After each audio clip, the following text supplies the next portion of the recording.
Il se peut que certaines personnes désirent obtenir l'honneur provenant de Dieu, mais ne savent pas comment l'obtenir. De quelle manière donc pouvons-nous obtenir cet honneur? La simple réponse est la suivante. En honorant Dieu et en honorant la parole de Dieu, la Sainte Bible.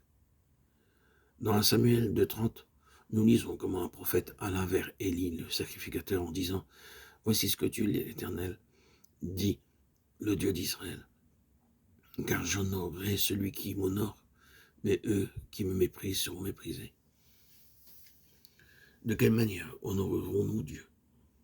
L'honorerons-nous physiquement en fléchissant nos genoux, ou en nous prosternant devant Dieu, en réfléchissant à lui et en le priant? L'honorerons-nous mentalement en composant ou en chantant des cantiques de louange et de prière? Ou l'honorerons-nous spirituellement en nous répétant de tous nos péchés et en nous détournant de toutes nos méchantes voies pour vivre une vie de sainteté, d'amour, de justice, d'humilité, de patience, de pureté et de sacrifice? Toutes ces manières de l'honorer sont très importantes. Mais à moins que nous n'honorions Dieu tout d'abord spirituellement, le reste sera vain.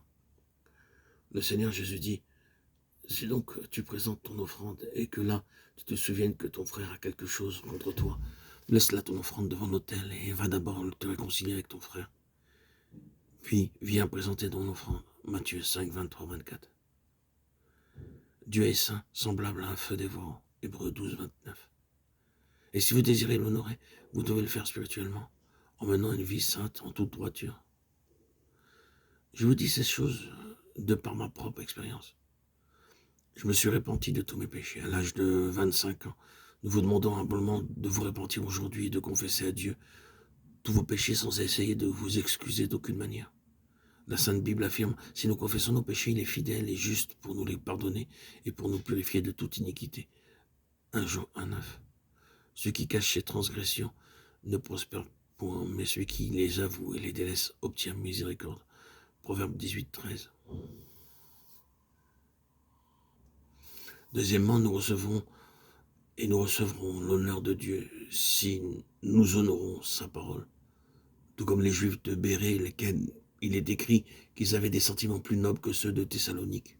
Ils reçurent la parole avec beaucoup d'empressement et ils examinaient chaque jour les Écritures pour voir ce qu'on leur disait était exact. Acte 17, 11.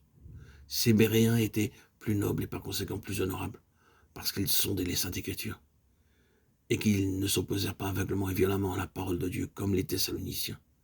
Chers amis, frères et sœurs en Christ, auditeurs, auditrices, avez-vous réalisé que la Sainte Bible est la parole infaillible du Dieu vivant et véritable?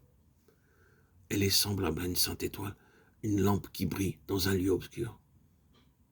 2 Pierre 1, 19.